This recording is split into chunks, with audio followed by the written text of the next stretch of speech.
बादल फटने की वजह से भारी नुकसान हुआ है। रास्ते कई जगहों से टूट गए हैं और केदारनाथ धाम में फंसे हुए जितने भी श्रद्धालु हैं उन्हें धीरे धीरे करके रेस्क्यू करके सोनप्रयाग और गौरीकुंड में सुरक्षित स्थानों तक लाया जा रहा है। और सभी श्रद्धालुओं को GMBN द्वारा जो टेंट है उनमें रुकने और उनके खाने की व्यवस्थाएं की गई है। रास्ते कई जगहों से टूटे हुए हैं और सोनप्रयाग से नीचे हरिद्वार तक पहुंचने वाला जो मार्ग है उस पर भी कई जगहों पर लैंडस्लाइड हुआ है। करीब 100 मीटर का हिस्सा सीतापुर पार्किंग के पास में मंदाकिनी में समा गया है। ऐसे में जो श्रद्धालु हैं सभी श्रद्धालुओं को यहीं रुकने की अपील की जा रही है। जब तक रास्ते पूरी तरह से ठीक नहीं हो जाते तब तक किसी प्रकार की आवाजाही बंद है। अभी केदारनाथ धाम तक पहुंचने वाला जो पैदल मार्ग है गौरीकुंड से लेकर केदारनाथ धाम तक करीब 9 जगहों से अवरुद्ध हो गया है। और रामबाड़ा से जो लिंचोली को जोड़ने वाले 2 ब्रिज सामने की तरफ यहाँ पर आप देख सकते हुआ करते थे, दोनों ब्रिज वॉश आउट हो चुके हैं। मंदाकिनी में जो महाजल प्रलय आया था उसमें बादल फटने की वजह से जो भारी उफान पर जो मंदाकिनी थी तो दोनों पुल को अपने साथ में बहा कर ले गई। और गौरीकुंड में जो तप्त कुंड है वो भी पूरी तरह से वॉश आउट हो चुका है। तो अभी जितने भी श्रद्धालु गौरीकुंड तक लाए गए हैं उन सभी श्रद्धालुओं को सुरक्षित स्थानों पर रखा गया है। और जो रास्तों में फंसे हुए श्रद्धालु थे उन्हें बहुत ही ज़्यादा मुश्किलों द्वारा यहाँ से रेस्क्यू करके जो रेस्क्यू टीमें हैं उनके द्वारा नीचे की तरफ लाया गया।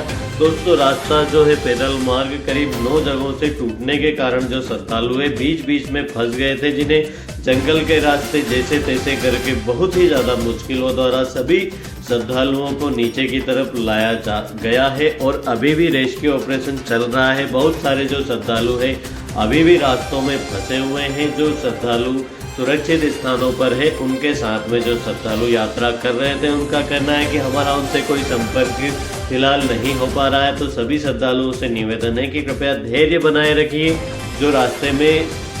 जो रास्ते टूट गए थे उन रास्तों पर अभी भी बहुत सारे जो श्रद्धालु हैं वो फंसे हुए हैं। वहाँ पर नेटवर्क नहीं होने की वजह से उनसे किसी भी प्रकार का संपर्क नहीं हो पा रहा है। तो अभी कृपया शांति बनाए रखिए। नुकसान कितना हुआ है उसका आकलन करना अभी संभव नहीं है। बहुत ही बड़ा नुकसान केदारनाथ धाम में बादल फटने की वजह से हुआ था और रास्ते करीब 9 जगहों से जो पैदल मार्ग है अवरुद्ध है। और सोनप्रयाग से जो नीचे गौरीकुंड की तरफ जो रास्ता जाता है उस रास्ते पर भी भारी मात्रा में तबाही देखने को मिली है। तो पूरी केदार घाटी अस्त व्यस्त है। अभी किसी भी प्रकार से कुछ भी नहीं कहा जा सकता। बहुत ही ज़्यादा मात्रा में नुकसान केदार घाटी में हुआ है और रास्ते कई जगहों से टूटे थे।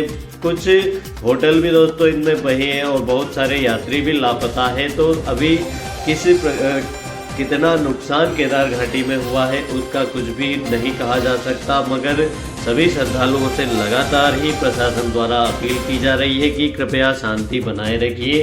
अभी केदारनाथ धाम की यात्रा 2 दिनों के लिए बंद कर दी गई है। जब तक पूरे रास्ते पूरी तरह से ठीक नहीं हो जाते तब तक यात्रा नहीं चलने वाली। और केदारनाथ धाम में जो फंसे हुए श्रद्धालु थे उन्हें हेलीकॉप्टर द्वारा वहां से रेस्क्यू कर लिया गया। मगर जो बीच में श्रद्धालु दोनों तरफ से रास्ता टूटने की वजह से जो बीच में फंसे हुए थे उन्हें बहुत ही ज़्यादा मुश्किलों द्वारा वहां से नीचे सुरक्षित स्थानों तक पहुंचाया गया है। और आज भी 2 अगस्त को भी मौसम विभाग द्वारा हाई अलर्ट जारी किया गया है। भारी बारिश होने की संभावनाएं आज भी जताई गई है। और केदारनाथ धाम में अभी जो मौसम है वह भी बहुत ही ज़्यादा खराब बना हुआ है। रुक रुक कर बारिश भी हो रही है जिससे रेस्क्यू ऑपरेशन में भी बहुत ही ज़्यादा परेशानियों का सामना करना पड़ रहा है। सुरक्षा एजेंसियों को सभी सुरक्षा एजेंसियों को अलर्ट मोड पर रखा गया है कि कहीं भी अगर कुछ भी अनहोनी की घटना होती है तो तुरंत ही श्रद्धालु जो भी फंसे हुए हैं उन्हें रेस्क्यू करने का जो काम है वह किया जाए।